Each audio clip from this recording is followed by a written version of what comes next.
कहानी की शुरुआत साल 1944 से होती है। उस समय वर्ल्ड वॉर 2 चल रहा होता है, जहां चारों तरफ गोलियों की आवाजें गूंज रही थी। यहाँ पर हम पैसिफिक ओशन में एलिसन नाम के एक अमेरिकी मरीन कप्तान को देखते हैं। दरअसल उसके ग्रुप पर जापानी सैनिकों ने हमला कर दिया था, जिससे एलिसन किसी तरह बचकर एक रबर राफ्ट तक पहुंचता है और कई दिनों तक समुद्र में भटकता रहता है। एलिसन अकेले ही आगे बढ़ रहा होता है, तभी उसे एक आइलैंड नजर आता है। ये देखकर वो जल्दी से अपने राफ्ट से आइलैंड की तरफ बढ़ता है और किनारे तक पहुंचकर राफ्ट को साइड में रखकर मदद की तलाश में इधर उधर देखने लगता है। लेकिन उसे वहाँ सिर्फ पेड़ पौधे और चट्टानें ही दिखाई देती हैं। तभी उसकी नजर एक चर्च पर पड़ती है। एलिसन जब वहाँ जाता है तो उसे चर्च के अंदर से निकलती हुई एक कैथोलिक नन दिखाई देती है, जिसका नाम एंजेला है। एंजेला एलिसन को देखकर डर जाती है, पर एलिसन कहता है, डरो मत, मैं अमेरिकन हूँ, तुम्हें मुझसे कोई खतरा नहीं है। वो एंजेला से पूछता है, यहाँ कितने लोग रहते हैं? इस पर वो कहती है, मैं यहाँ अकेली रहती हूँ। ये सुनकर एलिसन को यकीन नहीं होता। एंजेला एलिसन को अपने ठिकाने पर ले जाती है और उसे खाना देती है।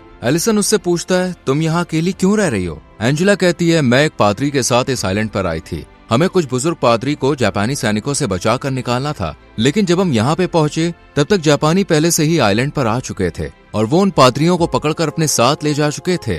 जंग का माहौल देखकर हमने तय किया कि कुछ दिनों तक हम यहीं छुपे रहेंगे। लेकिन कुछ दिन के बाद जिस पादरी के साथ में आई थी उसकी तबीयत बिगड़ गई और उनका निधन हो गया। तब से मैं यहाँ पर अकेली रह रही हूँ। मेरे लोगों को लगा कि जापानी सैनिकों ने भी मुझे पकड़ लिया है, इसलिए कोई मुझे बचाने नहीं आया। एलिसन भी उसे अपनी कहानी बताता है। वो कहता है कि मैं मरीन हूँ, हमारे ग्रुप पर जापानी सैनिकों ने हमला कर दिया था और मैं अपनी जान बचाकर किसी तरह यहाँ तक पहुँचा हूँ। इसके बाद एलिसन थोड़ी देर आराम करता है। जब वो उठता है तब देखता है कि एंजेला मोमबत्ती जलाकर भगवान से प्रार्थना कर रही है और ईश्वर से मार्गदर्शन मांग रही है। फिर दोनों बाहर खाने की तलाश में निकलते हैं। एलिसन पेड़ पर चढ़कर नारियल और फल तोड़ता है और एंजेला को नीचे देता है, लेकिन एलिसन को प्रोटीन के लिए कुछ और खाने के लिए चाहिए होता है। तभी उसे समुद्र में एक टर्टल दिखाई देता है। ये देखकर वो रस्सी और लकड़ी लेकर राफ्ट में बैठता है। एंजेला भी उसके साथ बैठती है और दोनों टर्टल की ओर बढ़ते हैं। पर एलिसन के लिए टर्टल को पकड़ना इतना आसान नहीं होता। वो इस कोशिश में समुद्र में गिर जाता है, मगर एंजेला की मदद से वो टर्टल पकड़कर दोबारा राफ्ट में आ जाता है। इसके बाद एलिसन आइलैंड में लौटकर टर्टल को पकाता है और खाता है। वो एंजेला से कहता है, इस आइलैंड में हमारे पास सब कुछ है, अगर कोई हमें बचाने ना भी आए तब भी हम जिंदा रह सकते हैं। एंजेला उससे पूछती है, तुम्हारे घर में कौन कौन है? एलिसन कहता है, मैं अनाथ हूँ, मैं 14 साल तक अनाथ आश्रम में रहा हूँ। पढ़ाई पूरी करने के बाद मैंने आर्मी ज्वाइन करने का फैसला किया, क्योंकि मैं अपने देश के लिए कुछ करना चाहता था। एंजेला भी उसे बताती है, मैं भी अनाथ हूँ, मुझे ईश्वर पर बहुत ज्यादा भरोसा है, इसलिए मैंने नन बनने का फैसला किया। इससे मुझे बहुत खुशी मिलती है और मैं लोगों को सही राह दिखाना चाहती हूँ। एलिसन और एंजेला एक दूसरे से काफी अलग होते हैं। एंजेला बहुत ही शांत स्वभाव की होती है। वो भगवान पर बहुत भरोसा करती है और नियमित रूप से प्रार्थना करती है,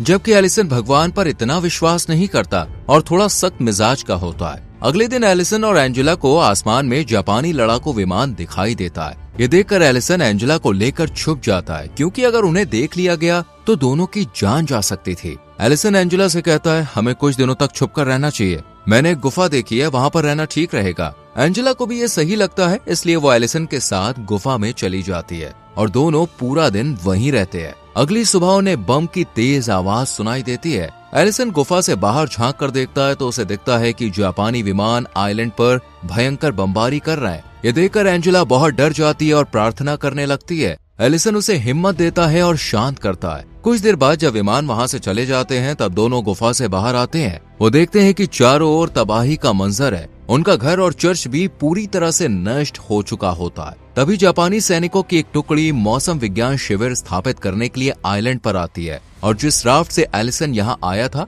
उसे भी नष्ट कर देते हैं। उन्हें देखकर एलिसन और एंजेला फिर से गुफा में छुपने को मजबूर हो जाते हैं। उनके आसपास जापानी सैनिक घूम रहे होते हैं। ये देखकर एलिसन सतर्क हो जाता है और एंजेला को एक और जाने को कहकर चाकू लेकर खड़ा हो जाता है, लेकिन वो सैनिक गुफा के अंदर नहीं आते और वहाँ से चले जाते हैं। यहाँ एंजेला एलिसन से कहती है कि मैं खुद को जापानी सैनिकों के हवाले कर देती हूँ, मुझे उम्मीद है कि मेरे जैसे नन को वो कुछ नहीं करेंगे, इससे तुम्हें मौका मिलेगा यहाँ से भागने का। वो ये भी कहती है कि हमारे पास खाने के लिए कुछ भी नहीं बचा है, लेकिन एलिसन उसकी बात नहीं मानता और कहता है कि हम ये रिस्क नहीं ले सकते, वो तुम्हारे साथ कुछ भी कर सकते हैं, हमें यहीं छुपे रहना होगा। शाम को एलिसन गुफा से बाहर आता है। वो देखता है कि जापानी सैनिकों ने कई कैंप बना लिए हैं उनसे बचते हुए वो दूसरी ओर मछली पकड़ने जाता है, लेकिन कुछ जापानी सैनिक उसे देख लेते हैं। तब एलिसन मरा हुआ होने का नाटक करता है। ये देखकर उन्हें शक नहीं होता और वो वहां से चले जाते हैं। इसके बाद एलिसन मछली पकड़कर वापस गुफा में आता है और एंजेला के साथ मछली खाने लगता है।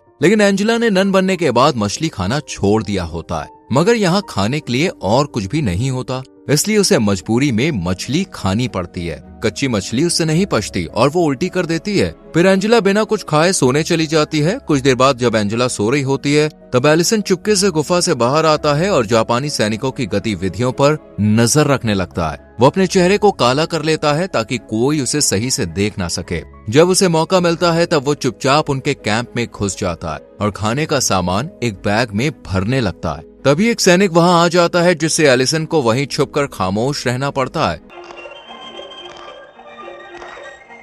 उसे वहां से भागने का मौका नहीं मिलता और स्थिति बहुत खतरनाक हो जाती है, जिससे उसे पूरी रात वहीं रहना पड़ता है। अगली सुबह जब सभी जापानी सैनिक कैंप के बाहर ट्रेनिंग में व्यस्त होते हैं, तब एलिसन धीरे धीरे बैग लेकर बिना देखे बाहर निकलता है और एक जगह जाकर छुप जाता है। उधर एंजेला जब उठती है तो गुफा में एलिसन को नहीं पाती। ये देखकर वो घबरा जाती है और उसे लगता है कि शायद एलिसन मारा गया, जिससे वो रोने लगती है। वहीं एलिसन जापानी सैनिकों से बचते हुए गुफा में वापस लौट आता है। उसे सही सलामत देखकर एंजेला बहुत खुश होती है। एलिसन उसे बताता है कि मैं खाने के लिए कैंप में गया था, लेकिन एंजेला उस पर गुस्सा हो जाती है। वो कहती है, तुम मुझे बिना बताए चले गए, जिससे मैं बहुत डर गई थी। तब एलिसन कहता है, अगली बार से मैं ऐसा नहीं करूंगा। अगले दिन एलिसन एंजेला को एक फूल और एक कंघी गिफ्ट करता है, जिसे देखकर एंजेला खुश हो जाती है। वो एंजेला से पूछता है, क्या तुम अपनी नन जैसी जिंदगी छोड़कर नॉर्मल लाइफ नहीं जीना चाहती? इस पर एंजेला बताती है कि उसने अभी तक अपनी अंतिम प्रतिज्ञा नहीं ली है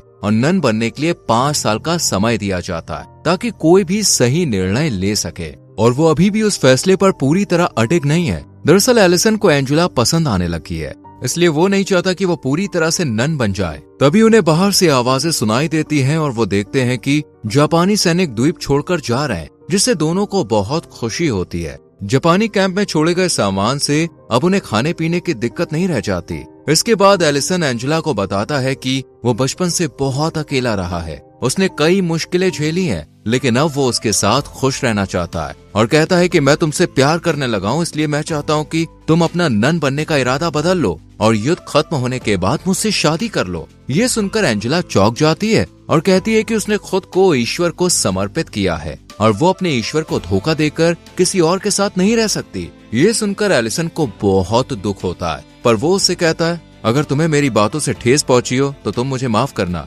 रात को दोनों खाना खाने के बाद बैठे होते हैं, तभी एलिसन को जापानी शराब की बोतल मिलती है और वो ज्यादा पी लेता है। नशे में वो एंजेला की प्रतिज्ञाओं को व्यर्थ बताने लगता है और कहता है कि वो एडम और ईव की तरह इस द्वीप पर फंसे हुए हैं, जिसे सुनकर एंजेला दुखी होकर बारिश में जंगल की ओर भाग जाती है और ठंड में वहीं सो जाती है। एलिसन उसे ढूंढता है लेकिन ढूंढ नहीं पाता। अगली सुबह वो बेहोश हालत में उसे पाता है। एलिसन एंजेला को गोद में उठाकर कैंप की ओर ले जाता है। तभी वो देखता है कि जापानी सैनिक लौट आए हैं, इसलिए वो एंजेला को लेकर गुफा में चला जाता है, जहां उसकी हालत और बिगड़ जाती है। फिर एलिसन अपनी जान जोखिम में डालकर जापानी कैंप में घुसकर कंबल और दवाइयां चुराता है, लेकिन एक सैनिक उसे देख लेता है, जिससे बचने के लिए एलिसन उसे चाकू मार देता है और लाश छुपा देता है। वापस आकर वो जल्दी से एंजेला के गीले कपड़े बदलता है और उसे दवा देता है और पहली बार खुद प्रार्थना करता है। अगली सुबह जब एंजेला होश में आती है तो पूछती है कि उसके कपड़े किसने बदले। तब एलिसन बताता है कि उसकी हालत देखकर उसने बदले थे।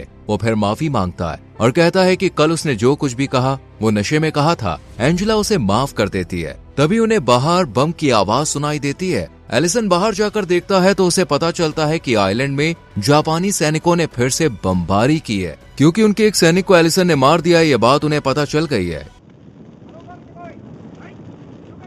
इसलिए वो लोग एलिसन को मारने के लिए चारों तरफ ढूंढ रहे हैं। एलिसन जब एंजेला को बताता है कि जब वो चादर लेने गया था तब एक सैनिक ने उसे देख लिया था, तो उसे आत्मरक्षा में मारना पड़ा। ये सुनकर एंजेला को बहुत दुख होता है और वो भगवान से माफी मांगती है। इसी बीच कुछ जापानी सैनिक खोजते हुए गुफा के पास आ जाते हैं। उनमें से एक कहता है, अगर कोई अंदर है तो बाहर आ जाओ, नहीं तो हम गुफा में ग्रेनेड फेंक देंगे। अब एलिसन और एंजेला के पास 2 ही ऑप्शन होते हैं, या तो वो सरेंडर कर दें या फिर ग्रेनेड से मर जाएं। दोनों बहुत ज्यादा डर जाते हैं। एंजेला प्रार्थना करने लगती है। उन्हें लगता है कि अब उनकी मौत निश्चित है, तभी बाहर जोरदार बमबारी होती है और वहां मौजूद जापानी सैनिक जोर जोर से चिल्लाने लगते हैं। इससे एलिसन समझ जाता है कि अमेरिकी नौसेना ने आइलैंड पर बमबारी शुरू कर दी है। एलिसन और एंजेला गुफा से बाहर आकर देखते हैं कि अमेरिकी नौसेना के विमान जापानी सैनिकों पर बमबारी कर रहे हैं। ये देखकर दोनों खुश हो जाते हैं। एलिसन कहता है कि अमेरिकी सैनिकों को लैंडिंग आसान नहीं होगी, क्योंकि जापानी सोल्जर 4 तोप अपने साथ लेकर आए थे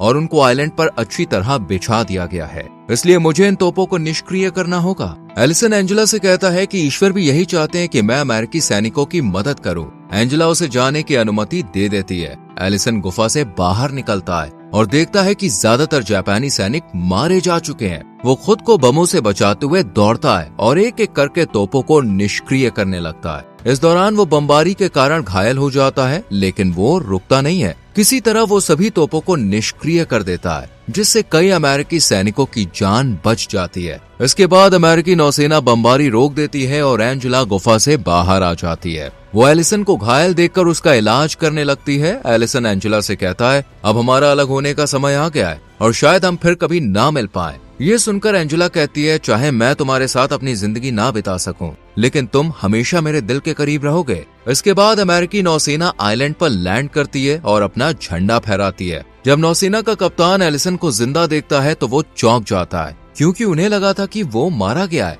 वो लोग एलिसन को स्ट्रेचर पर लेटाकर ले जाने लगते हैं और उसके पीछे एंजेला भी चलती है। एलिसन ने कभी भी एंजेला पर अपने प्यार का दबाव नहीं डाला और उसके नन बनने के फैसले की पूरी इज्जत की। वहीं एंजेला भी एलिसन को समझती है। ये फिल्म हमें सिखाती है कि सच्चा प्यार सिर्फ साथ रहने में नहीं होता, कभी कभी दूर रहकर भी दिल जुड़ जाते हैं। और इसी के साथ फिल्म समाप्त होती है। दोस्तों, अगर आप एलिसन की जगह होते तो क्या आप भी अपने देश के लिए जान जोखिम में डालते? इस पर अपनी राय कमेंट सेक्शन में जरूर दें। वीडियो को यहाँ तक देखने के लिए thank you very much. Video को लाइक और शेयर करके चैनल को सब्सक्राइब करें और बेल आइकॉन प्रेस करें, जिससे आपसे आने वाली वीडियोस मिस ना हो। मिलते हैं अगली वीडियो में। Till then, bye bye, take care.